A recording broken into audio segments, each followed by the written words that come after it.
They mocked the complaining neighbor, then learned the retired CIA agent was on a mission. Imagine living next door to someone you consider a nuisance, someone who constantly complains, watches everyone's movements, and questions every unfamiliar face in the neighborhood. Now imagine discovering that this person wasn't paranoid at all. They were protecting you from a threat so dangerous that federal agencies had been hunting it for years. In a quiet Boulder, Colorado neighborhood, residents ridiculed 60-year-old Marcus Bennett. They called him intrusive, obsessive, even delusional. Neighborhood group chats exploded with complaints about his behavior.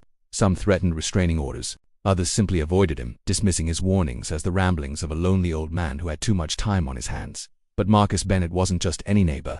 Behind his unassuming exterior lived a man who had spent 4 decades in the shadows of international intelligence, a retired CIA operative who had tracked terrorist cells across 3 continents, dismantled espionage networks in Eastern Europe, and protected American interests in the world's most dangerous corners.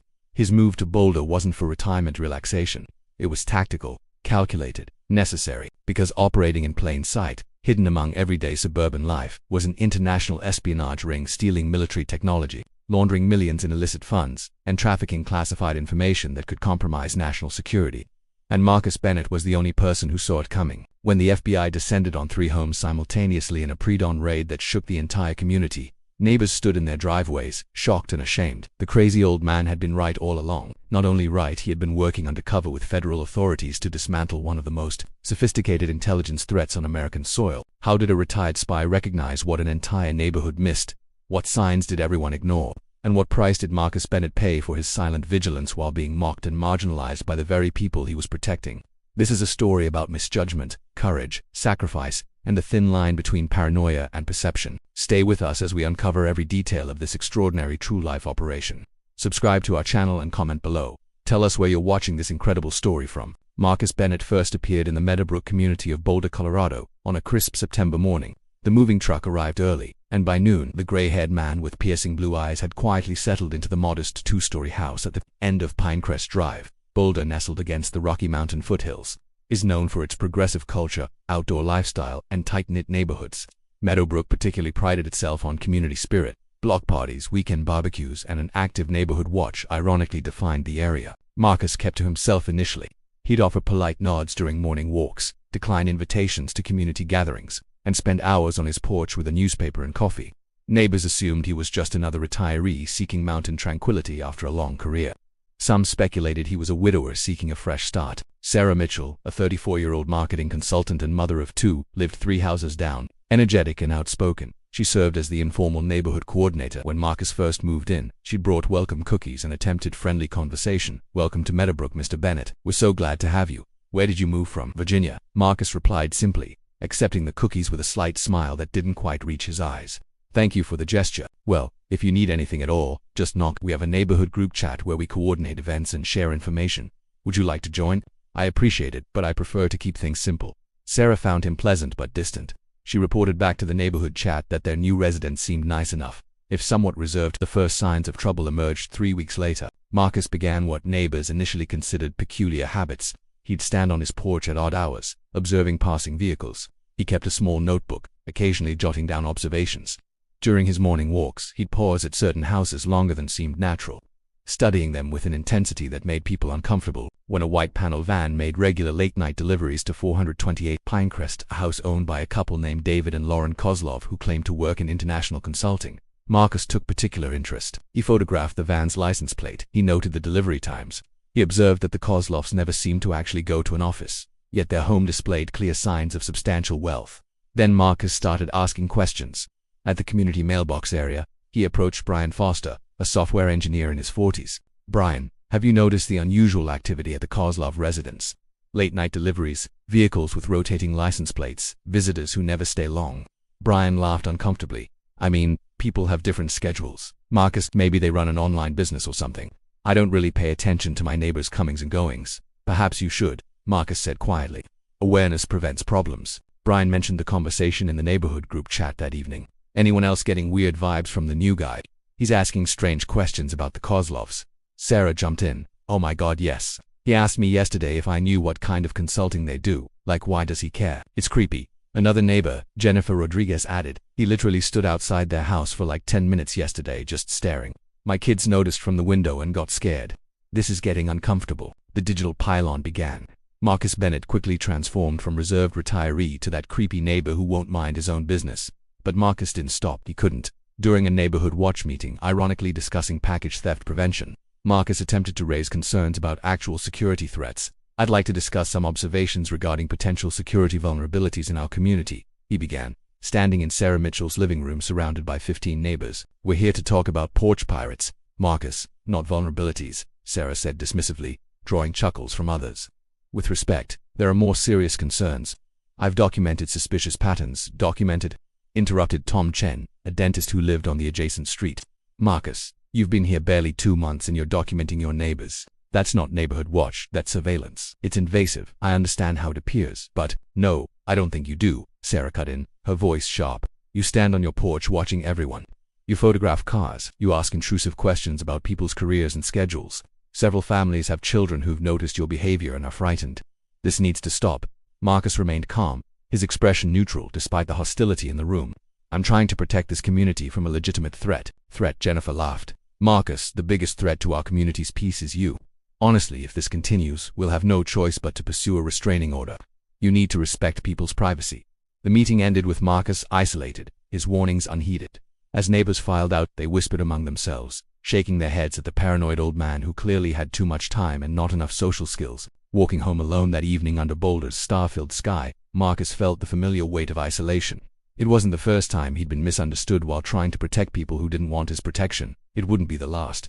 What his neighbors didn't know, what they couldn't possibly understand, was that Marcus Bennett had seen this pattern before. In Prague, in Caracas, in Istanbul. Different countries, different languages, same methodology. The Kozlovs weren't international consultants. They were operatives, and their network was far larger than one suburban house in Colorado. Marcus pulled out his encrypted phone and sent a brief message to a contact saved only as Shepard. "Pattern confirmed. Multiple nodes identified. Neighbors are blind. Proceeding with secondary surveillance." The response came within seconds. "Maintain cover. Do not engage directly. Support is being coordinated." Marcus pocketed the phone and climbed his porch steps. Behind his living room curtains, sophisticated monitoring equipment hummed quietly, tracking signals, recording communications, and building the case that would eventually bring federal authorities to Meadowbrook. But that moment was still weeks away, and in those weeks, Marcus Bennett would face escalating hostility from the very people he was sworn to protect. If you want to discover what happens next in this incredible story, make sure to subscribe to our channel, leave a like, drop a comment telling us what you think so far, and share this video with someone who loves extraordinary real-life stories. The tension is only beginning to build, and what comes next will leave you absolutely stunned. November brought early snow to Boulder, blanketing Meadowbrook in pristine white that seemed to mock the growing darkness beneath the surface. Marcus intensified his surveillance while his reputation in the neighborhood deteriorated further. The Kozlovs weren't his only concern. Through careful observation and experience honed across decades of intelligence work, Marcus had identified 2 additional households displaying operational security patterns consistent with espionage activity. At 512 Pinecrest lived Angela Drummond, a striking woman in her early 30s who claimed to be a freelance translator. She worked from home, received minimal visible income, yet drove a new Mercedes and wore designer clothing. More significantly, she maintained irregular hours, received visits from individuals who never stayed long, and her home's window treatments remained drawn at all times, a classic counter-surveillance measure. The third location was 635 Pinecrest, rented by Kyle Morrison, who presented himself as a graduate student at the University of Colorado studying environmental science. His story had holes Marcus immediately recognized. Morrison's daily routine showed no evidence of actual academic work, no textbooks visible through windows, no university packing passes, no irregular schedule typical of graduate programs. Instead, he maintained disciplined operational security, varied his patterns deliberately, and had installed sophisticated alarm systems far beyond what a student's budget would allow. Marcus documented everything. License plates of visitors, arrival and departure times, communication patterns, the kind of granular intelligence that, properly analyzed, revealed networks rather than isolated individuals. He tried once more to alert the community. At the Meadowbrook Community Center during the annual holiday planning meeting, Marcus requested to speak. Sarah Mitchell, chairing the meeting, reluctantly gave him 2 minutes. "Thank you. I'll be direct. There are individuals in this neighborhood engaged in activities that pose security risks. I've identified specific patterns that require professional investigation. I'm asking you to contact local FBI and request." Laughter erupted. "FBI? Are you serious right now?" Tom Chen shook his head in disbelief. "Marcus, you're going to call federal agents on our neighbors because you don't like their curtains or their cars. This isn't about preferences. It's about recognizable patterns of Espionage, Sarah interrupted, her voice dripping with sarcasm. Let me guess, Marcus, the Kozlovs are Russian spies. Angela is secretly selling state secrets. Kyle is building bombs in his basement. Do you hear how insane this sounds? Jennifer Rodriguez stood up, her face flushed with anger. My daughter is friends with the Kozlovs' niece who visits sometimes. They're lovely people. You're spreading paranoid delusions about innocent families, and frankly, it's slanderous. This obsession of yours has crossed every line. Marcus maintained his composure, though his jaw tightened almost imperceptibly. I understand this seems extreme, but I have experience in these matters. The patterns I'm seeing are not coincidental experience, Brian Foster asked. What experience? You never told anyone what you actually did before retiring. For all we know, you're the suspicious one. Maybe we should be investigating you. The room murmured in agreement. Sarah stood, effectively ending Marcus's speaking time. Marcus, I'm going to be very clear. Your behavior is affecting this entire community's peace and safety. People are uncomfortable. Children are frightened. If you continue this harassment, we will collectively pursue legal action. That's not a threat, it's a promise. This meeting is adjourned. As neighbors filed out, Marcus overheard fragments of conversation. Someone should really do something about him, ... I heard he takes pictures through people's windows, ... My wife won't let our kids play outside if he's on his porch, ... Probably has mental health issues. Sad, really, ... Marcus walked home alone through falling snow, his breath forming clouds in the freezing air. The isolation didn't bother him. He'd spent years working alone in hostile territory. What concerned him was time. The network was preparing something. Encrypted communications he'd intercepted suggested an operational timeline. Something significant was approaching. That night, the neighborhood group chat exploded. Sarah posted, "Everyone, we need to discuss Marcus Bennett. His behavior tonight was completely unacceptable. Accusing our neighbors of being criminals or spies is beyond inappropriate. I think it's time we take formal action," Tom agreed. "I'm consulting with my lawyer friend about a collective restraining order. We have grounds. Jennifer, my husband, saw him parked outside Angela's house yesterday, just sitting in his car for 20 minutes. That's textbook stalking. Brian, has anyone actually tried looking into his background, where he worked, why he moved here? Something feels off." Sarah, I asked around when he first moved in. He said Virginia, but was super vague about everything else. Wouldn't even say what career he retired from. Major red flags. Angela Drummond, interestingly, remained silent in the chat despite being a member. So did the Kozlovs. Kyle Morrison posted once, "I appreciate everyone's concern about safety. We should definitely take appropriate action if someone's behavior is threatening." What none of them knew was that Marcus had access to the chat. A simple technical exploit he'd implemented within his first week in the neighborhood allowed him to monitor their communications. He read every message, noting particularly who said what and who remained strategically silent. The following week brought escalation. Sarah Mitchell approached Marcus directly as he collected his mail. Her expression was hard, her voice cold. "Marcus, I'm serving you with this formal letter drafted by our neighborhood association. It outlined specific behaviors that must stop immediately. Photographing residents or their property, parking outside people's homes, asking invasive questions about their personal lives, making unfounded accusations. Consider this your final warning." Marcus accepted the letter calmly. "Sarah, I know you don't believe me, but everything I'm doing is to protect you and your children.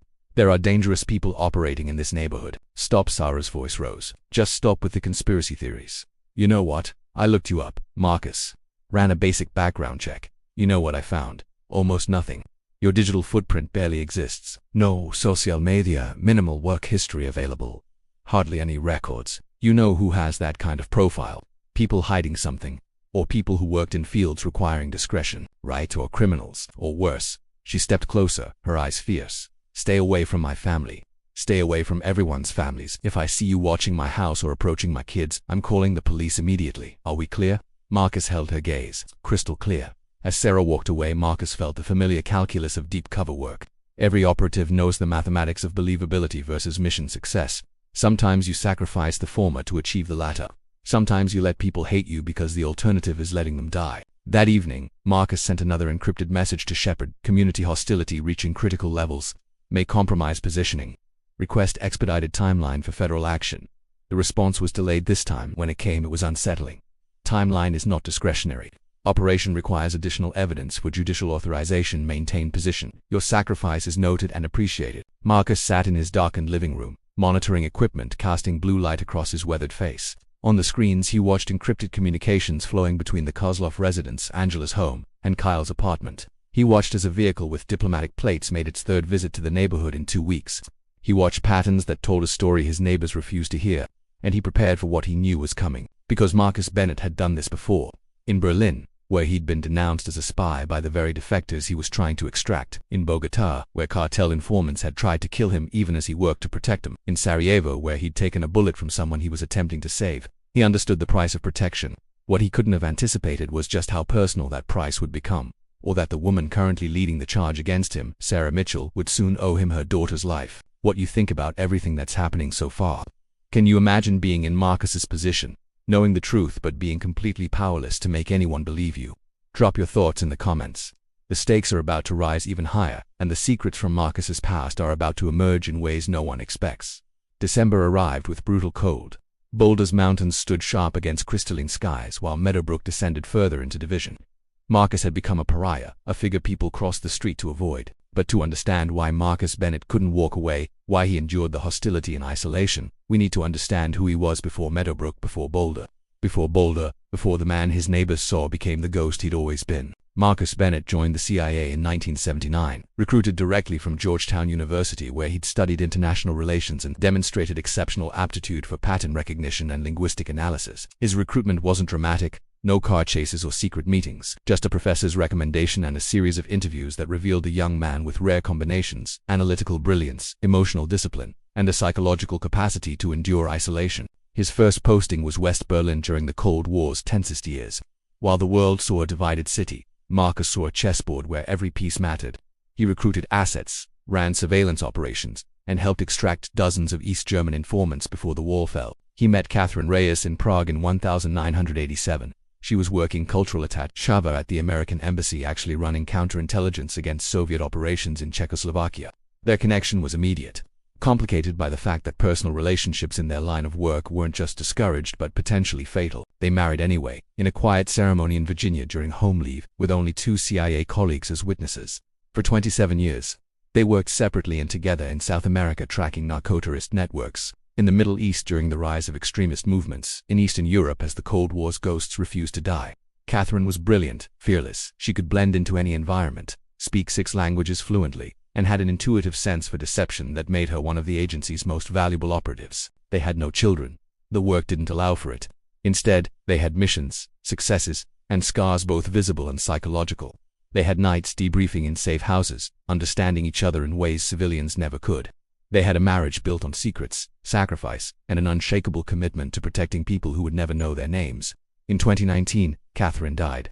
The official story given to the few people who knew the Bennetts socially was a sudden stroke. Quick, painless, tragic but natural for a 63-year-old woman. The truth was far darker. Catherine had been investigating a resurgent espionage network with roots in former Soviet intelligence services but operating as a decentralized criminal intelligence hybrid. They trafficked everything: weapons, information, technology, people. The network had gone dormant after the Cold War but quietly rebuilt over 2 decades. Now operating sophisticated cells throughout Western nations, Catherine got close. Too close.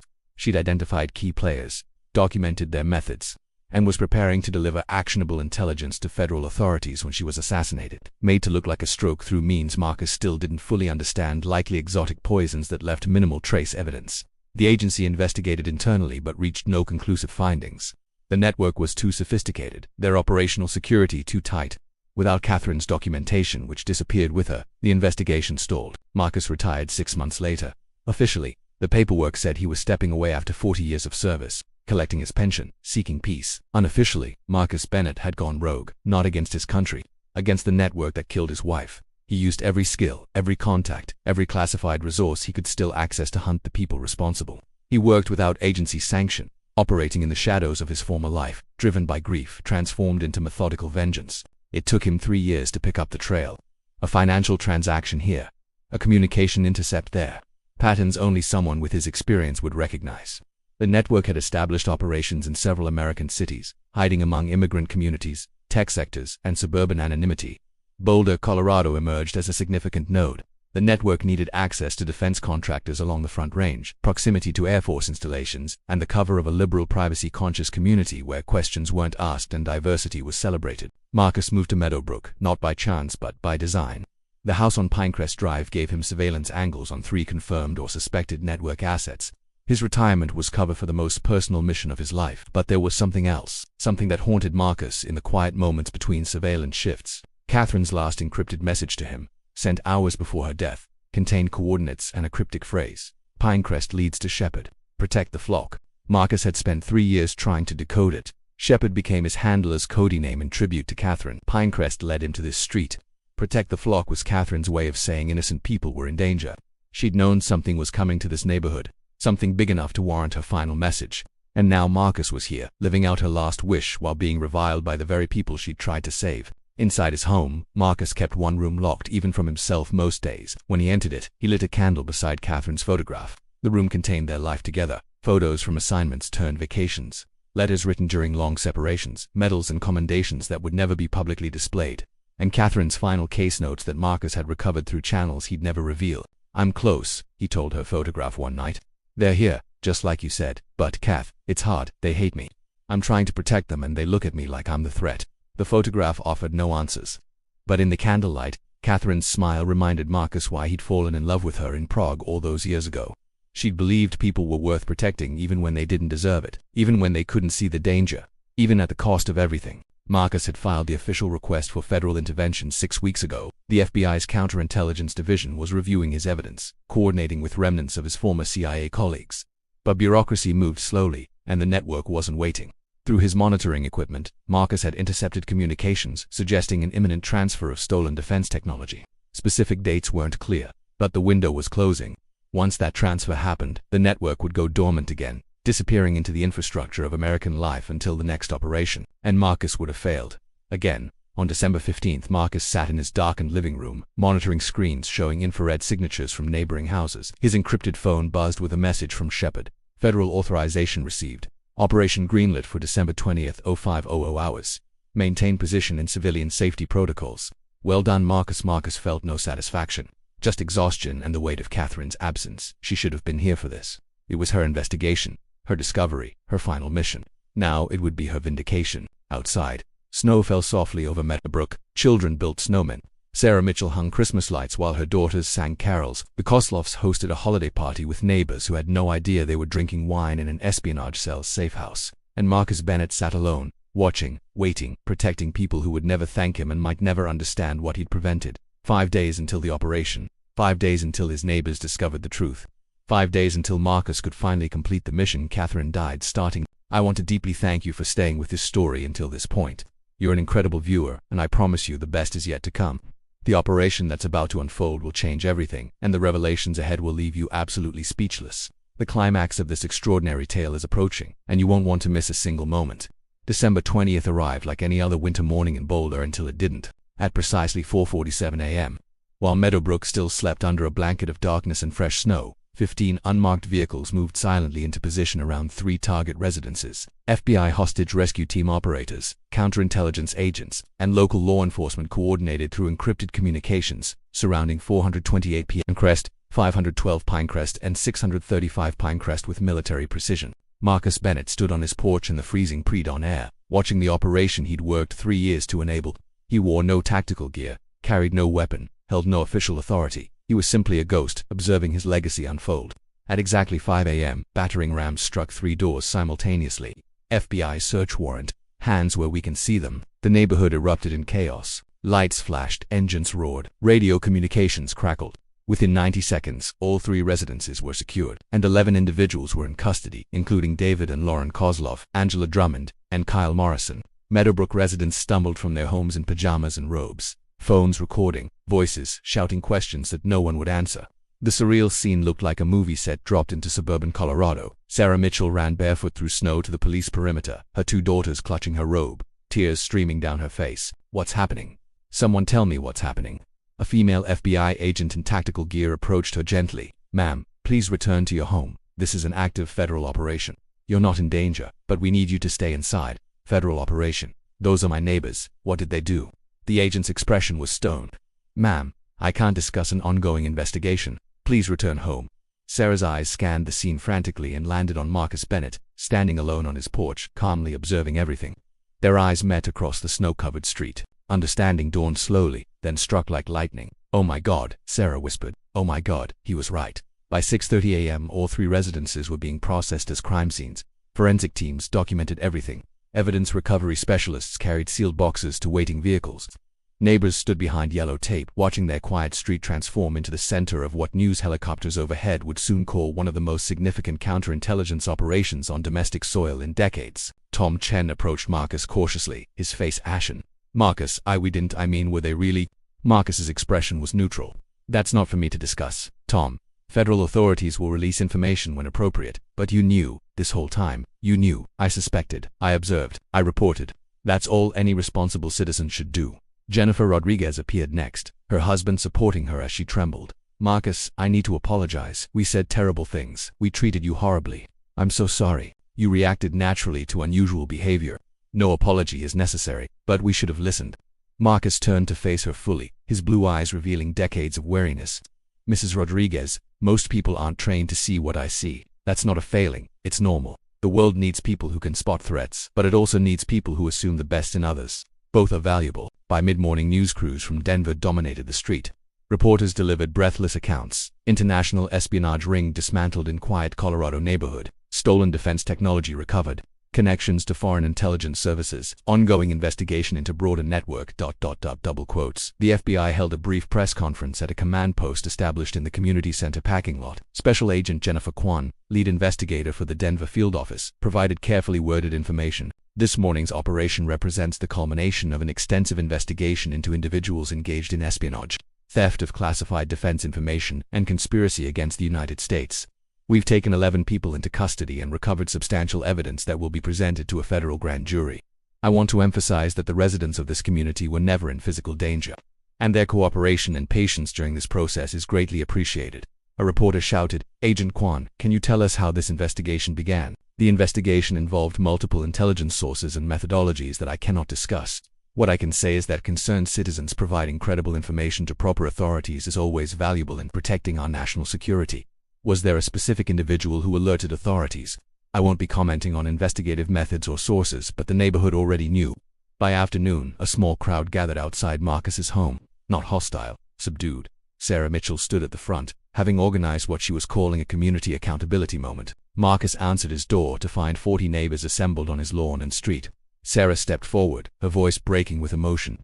"Marcus, we owe you an apology that words can't adequately express. We judged you, we mocked you, we threatened legal action against you. Some of us said terrible things behind your back and to your face, and the whole time you were protecting us from something we were too blind and too arrogant to see." Tears streamed down her face. "My daughters play in that yard." She gestured toward the Kozlov house, now surrounded by evidence tape. "We were invited to their parties. I trusted them with my children, and you tried to warn me. You tried to warn all of us." Tom Chen spoke next. "Marcus, I called you paranoid. I suggested you had mental health issues. I talked to a lawyer about restraining orders. I'm ashamed, truly ashamed." Jennifer Rodriguez was crying openly. "You stood alone trying to protect us while we vilified you. How do we possibly make that right?" Marcus stood in his doorway. These people who'd treated him as a pariah now looking at him with gratitude, guilt, and profound confusion. He understood all three emotions. He'd seen them before in other places, other operations, other lives saved by work that remained invisible until it couldn't. "You don't need to make anything right," Marcus said quietly. "You reacted like normal people living normal lives. That's not wrong. The world needs people who assume the best, who build communities, who trust their neighbors. My job, my former job, required me to assume the worst, to see patterns others miss, to question what seems normal. Those are different skills, different mindsets. Neither is better. Both are necessary, but we should have listened." Sarah insisted. "Perhaps, but I also understand why you didn't. I was a stranger asking you to believe extraordinary claims about people you knew and liked. Trust isn't given to newcomers easily, nor should it be." Brian Forster spoke from the back. "Who are you, Marcus?" "Really?" Marcus was quiet for a long moment. "Someone who made a promise a long time ago to protect people. That's all that matters. Were you CIA?" Tom asked directly. "I'm not at liberty to discuss my employment history. What I can tell you is that the threats you couldn't see were real. The concerns I raised were legitimate, and now appropriate authorities are handling the situation. That's how the system is supposed to work." Sarah wiped her eyes. "Is there anything we can do, anything at all, to make amends?" Marcus considered this. "Yes, actually. Teach your children that protection sometimes comes from unexpected places, that judging people by their surface behavior without understanding their context can be deeply wrong, and that sometimes the people who seem strangest are the ones keeping you safest." The crowd stood in silence, absorbing this. "Also," Marcus added with the slightest hint of a smile, "maybe save some cookies for newcomers who seem a bit odd. They might be odd for good reasons." Nervous laughter rippled through the group. Over the following days, more details emerged through media reports and federal press releases. The network had been stealing advanced aerospace technology from defense contractors in Colorado and New Mexico. They'd infiltrated secure facilities using false credentials, bribed employees, and conducted sophisticated cyber operations. The stolen information was being prepared for transfer to handlers connected to foreign intelligence services. The operation Marcus helped dismantle had prevented technology transfers that could have compromised American military capabilities for decades. Damage assessments would continue for months, but initial analysis suggested Marcus's intervention had prevented a security catastrophe. Angela Drummond, it turned out, wasn't a translator. She was a courier and money launderer. Kyle Morrison wasn't a graduate student. He was a signals intelligence specialist conducting cyber operations. The Kozlovs weren't consultants, they were handlers coordinating the entire network's activities in the region. And Marcus Bennett had identified all of them through patient observation, pattern recognition, and experience earned over 40 years in the shadows. This story is almost reaching its conclusion, but you need to stay until the very end to discover what happens to Marcus and how this community finds healing after such a revelation. If you've made it this far, it means you're genuinely invested in this incredible journey. So please, subscribe to our channel and leave that like button pressed so you don't miss the next emotionally powerful stories we have coming. The finale will bring tears to your eyes and restore your faith in silent heroes. Don't go anywhere. The week following the operation felt surreal for everyone in Meadowbrook. Media attention gradually faded as federal prosecutors worked quietly on what would become a landmark counterintelligence case. The 3 target houses stood empty, evidence of their former occupants' activities stripped away by forensic teams. For Marcus Bennett, life took an unexpected turn. The community that had ostracized him now couldn't do enough to make amends. Invitations to dinners flooded his mailbox. Neighbors stopped by with baked goods, offers of help, requests simply to talk and understand. The neighborhood group chat, which Marcus had monitored secretly for weeks, became a stream of praise and gratitude. But Marcus remained reserved, polite but distant, because he understood something his neighbors were just beginning to grasp. His work in Meadowbrook was finished, and staying would only complicate what needed to remain simple. 2 weeks after the operation, the community organized a formal gathering at the Meadowbrook Community Center. Sarah Mitchell coordinated it, insisting it wasn't about publicity or media attention, just neighbors needing closure and a chance to properly acknowledge someone they'd wronged. Roughly 80 residents attended, packing the small hall on a Saturday evening. Children drew thank you pictures. Adults prepared speeches. Someone even baked a cake decorated with "Thank you Marcus" in blue frosting. When Marcus arrived reluctantly, after Sarah's persistent calls, the room erupted in applause. He stood uncomfortably at the front, unused to recognition, trained for decades to avoid exactly this kind of attention. Sarah spoke first, her voice steady despite visible emotion. "Marcus, this community owes you a debt we can never truly repay. You protected us when we didn't deserve protection. You stood alone against hostility, threats, and isolation because you knew something we refused to see. You are the definition of a hero, not because you sought recognition, but because you did what was right when it was impossibly difficult." She paused, wiping her eyes. "I especially need to apologize personally. I led the charge against you. I questioned your sanity, threatened legal action, and made you feel unwelcome in a community that should have embraced you. I was wrong, profoundly wrong, and I'm sorry." Marcus nodded slowly. "Sarah, you were protecting your family. That's what good parents do. I never held it against you." Tom Chen spoke next. "Marcus, many of us are wondering what we missed. How did you know? What did you see that we couldn't?" Marcus considered his response carefully.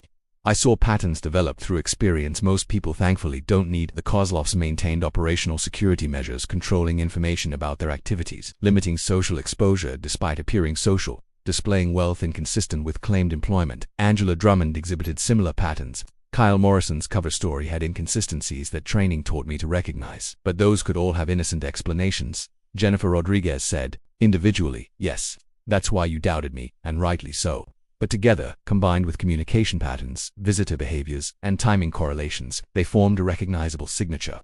Imagine being a mechanic who hears an engine sound that tells you exactly what's wrong. To everyone else, it's just noise. To the trained professional, it's diagnostic. That's pattern recognition through experience." "Where did you get that experience?" Brian Forster asked. Marcus chose his words carefully. "I spent my career in government work that required recognizing threats others might miss. I'm not permitted to discuss details, but that's the honest answer I can give." An older resident, Margaret Walsh, who'd lived in Meadowbrook for 30 years, stood slowly. "Marcus, did you lose someone? The way you talk about this work, there's grief there. I recognize it because I lost my husband to cancer 5 years ago." The room went silent. Marcus's jaw tightened almost imperceptibly, the only sign of emotion breaking through his controlled exterior. "Yes," he said quietly.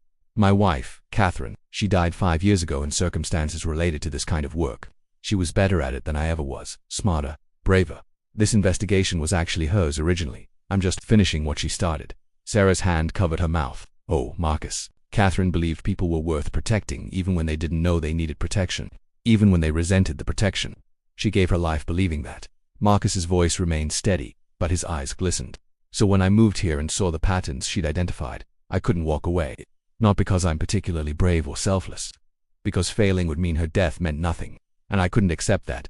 The room absorbed this revelation in heavy silence. Margaret Walsh approached Marcus and hugged him without asking permission. Then we'll honor her memory too. Catherine and Marcus Bennett, names this community won't forget. Over the next hour, residents shared stories of the past months from new perspectives. The times Marcus had seemed creepy were actually him conducting surveillance.